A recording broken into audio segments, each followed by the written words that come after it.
Hula Arbor Hills or Aloha Arbor Hills. My name is Kalena Wiedemeyer-Abney and I am a Fieldwork 2 student from the Occupational Therapy Program of St. Augustine in San Marcos. And welcome to my adapted hula video. So in this video, I will be breaking down how to do some traditional moves. I will be demonstrating those traditional moves, and then I will also be showing you how to modify them for seated positions for those patients that may need a lower level of activity. So, as you might have seen if you've gotten the opportunity to work with me, I have shown you different dance moves from both the Hawaiian culture, which is part of my culture, as well as some moves from Tahiti and New Zealand, or Aotearoa, the traditional name of New Zealand, where the Maori people live. And today I will be solely focusing on hula. Hula is an art form that we use to stay active, stay strong, and as well as share our culture and our stories. So for hula, there is a combination of movements that include both arms and leg movements. Typically, in most moves, we will be putting all of these together, but in this case, I will be breaking them apart for you so that you can then implement them as both upper body and lower body exercise, as well as putting them together for different challenges to both standing, walking, and sitting balance. So first, I will be breaking down the arm movements. So in hula, we have some traditional positions that we usually stay in.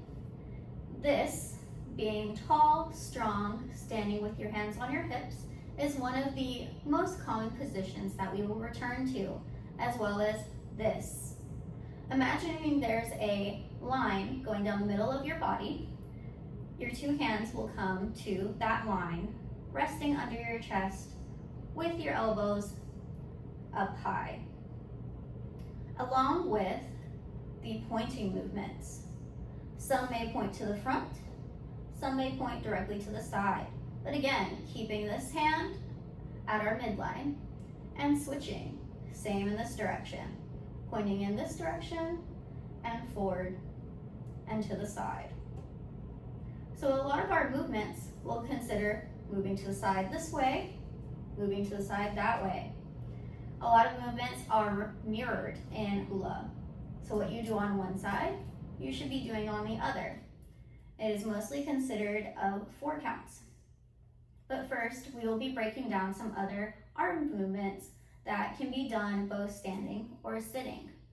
So first, I will show you the hula hands. So hula hands is the gentle wave. So to make this wave, I described it as going up the wave, curving those fingers, and coming down the wave. Now, how big you make your waves is up to you, depending on the patient's range of motion as well as your own. Going forward and then to the side, making those waves.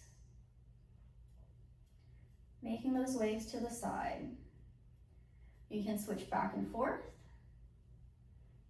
for those continuous movements, or simply do it in front of you at a lower angle as needed.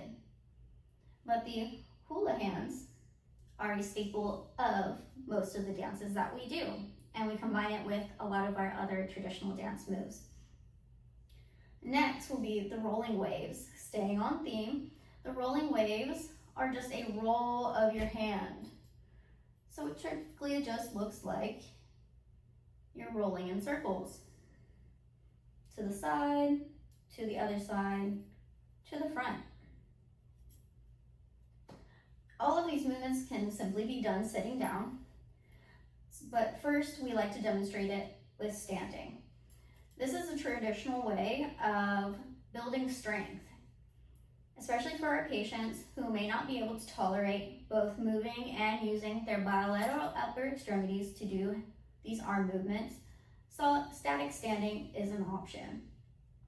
Next, we will be doing the rainbows. The rainbows are a common movement where you start from one side and then you move both of your arms over in a large U shape, just like if you were making a rainbow out in front of you and to the sides. Another movement that connects with this is what is commonly used for sky. Sky is a simplified rainbow using one arm. So you'll bring both of them to the sides, keeping this arm here. We're going to drag one arm over, and then you bring that one to that side and bring one arm over. Depending on the coordination abilities of your patients, one of these movements might be easier than the other. So you can implement them as you see fit. The next will be the rain. So the rain, just like in the Itsy Bitsy Spider, you're moving your fingers back and forth, and you'll be going up to the sky and bringing it down. Switching sides, up to the sky, bringing it down. To the sky, bringing it down. Good. Very simple movements, but also a challenge to the shoulder muscles, as well as the coordination of both using your fingers and your arms at the same time. Then, going with our theme of weather now, we will be moving on to wind. Wind, or kamakani, is seen as two circles over the head. So you will point one hand out and make a circle over your head. The traditional movement is two. However, you can do one, but switching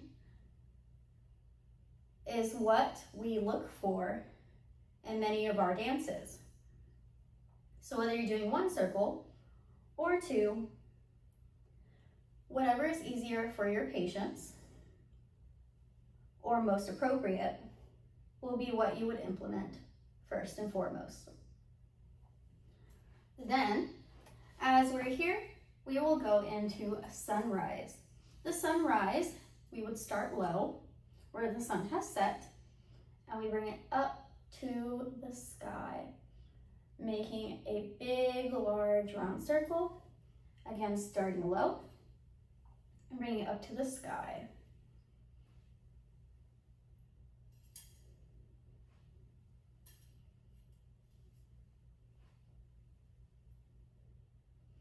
Another very sweet movement, we'll move on to our next one, is Aloha, or love.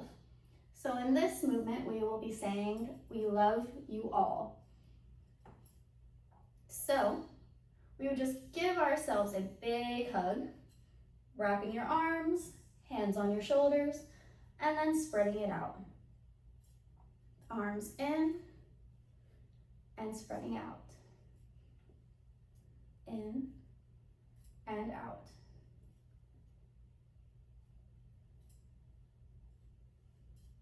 Though it may look easy to some, whether it's being done seated or standing, these movements are working those shoulder muscles, working the muscles that are used to stabilize our elbows, our hands, our wrists, our fingers.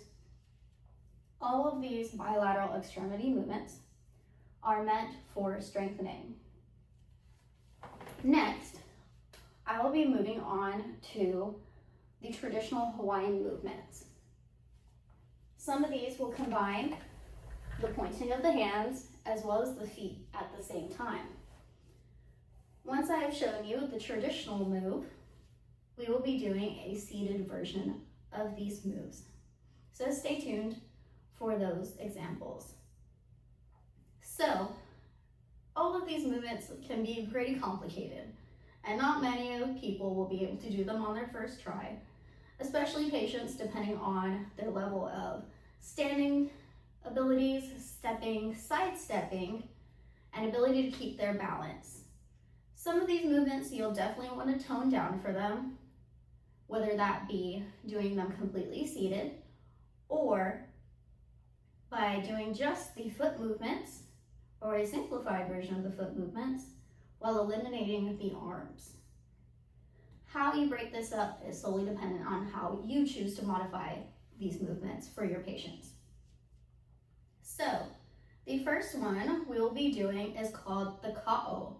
The ka'o is the traditional sway of the hips.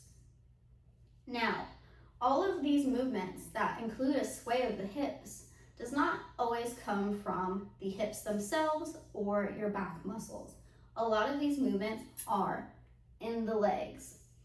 By bending your knees, you will allow yourself more range and more movement of the hips.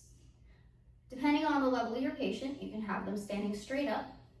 If you want to add a slight challenge, have them bend those knees. Next, we will be doing the sway. The ka'o is a weight shift. You're weight shifting from one leg onto the other. The bending of the knees and the straightening of the knees creates the illusion of a hip going up and the other hip dropping down. So, having them switch side to side gives you our traditional ka'o. Next, we will be doing a kaholo. A kaholo is a step to the side. The step to the side is very typical. You will step side, together, side. Here we would switch. Side, together, side. This is where we will be putting together our hip movements as we step. So first I will show you with the traditional arm movements. Step, together, step, and switch. Step, together, step, and switch. Now, you may want to have them put their feet together on that last movement, giving them a more stable base before they do their second step to the side. This is another option, though it is not a traditional kaholo. It is definitely an option as a nice replacement to a simple side step. So again, switching the hips. And next, we will be doing the Hula. The Hula is a toe point. So, again, with the arms up, knees bent, we are pointing our foot to the side, straight out in front of you.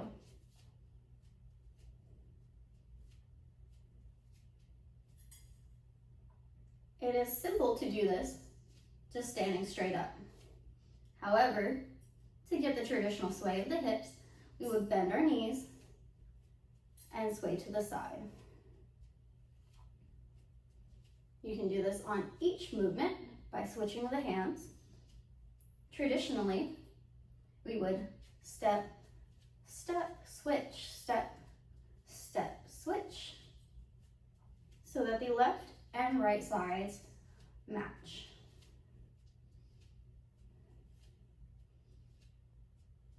This is one that I will show you sitting down, and this is a very simple movement. Next, we will be doing a kalakaua. A kalakaua is a side half turn. So, you'll be simply turning to the side with a step forward. Turning to the side with a step forward. Turning is very common. We do on one side, you do on the other. Simple turn and step, turn and step.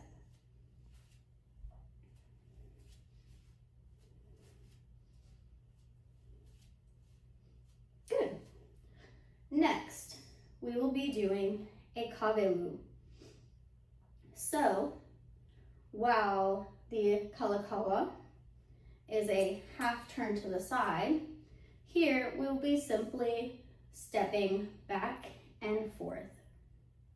The kawelu consists of a step forward and step back, step forward and step back.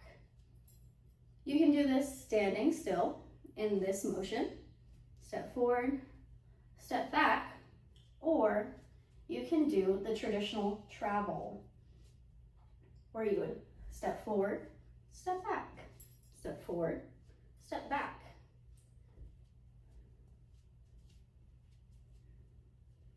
Forward and back, forward and back. Again, this all depends on the abilities and coordination of your patients. A simple weight shift forward and back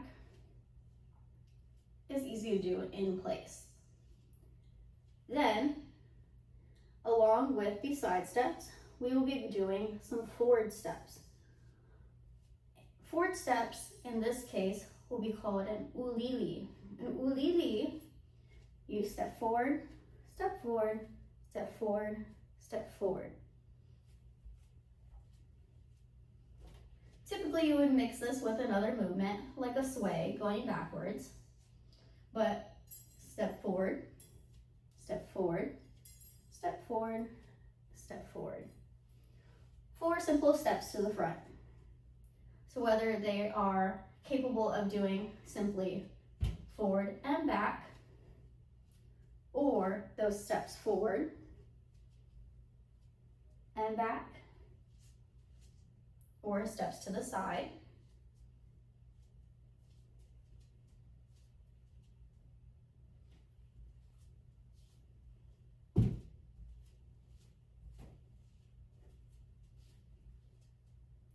it is completely up to you how you change these movements to fit their best needs.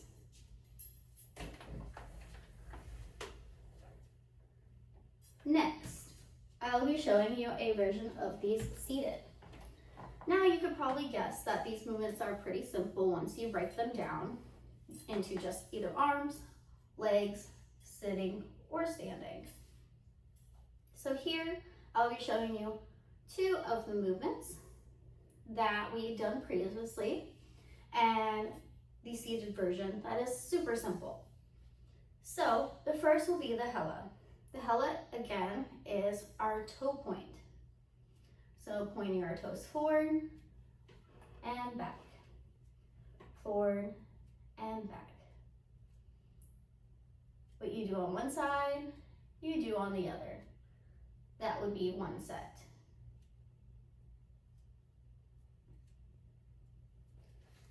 And then the uwehe. The uwehe does not show you standing up. It is a bit more complicated. For reference, I will show you here.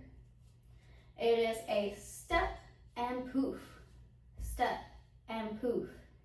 In this movement, you are bringing yourself onto your toes and pushing your knees outwards to get that traditional poof of the skirts or the more that the men would wear.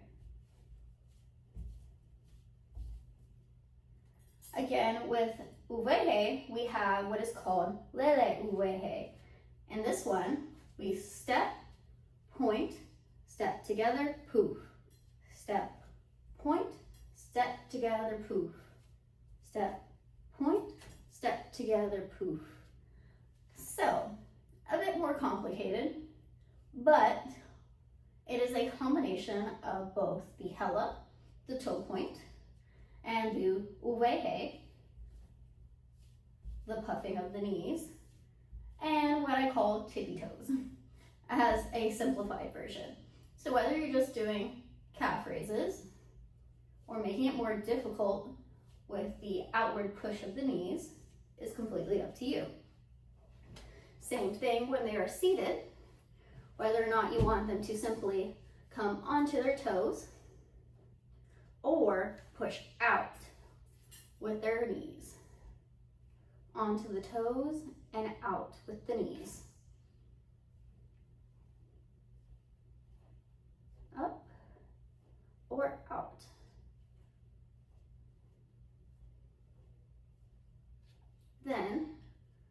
that is our uwehe. Next, the lele uwehe is simply a combination of both the hela, the toe point that we first saw, and this movement. So you would have them point one and come back and poof. Point one, come back and push their knees out. Or up. Point, up, point, up. Also, their points, whether you have them do it at a diagonal or straight out in front of them, is up to you. Both are acceptable movements that also trace back to the traditional movements.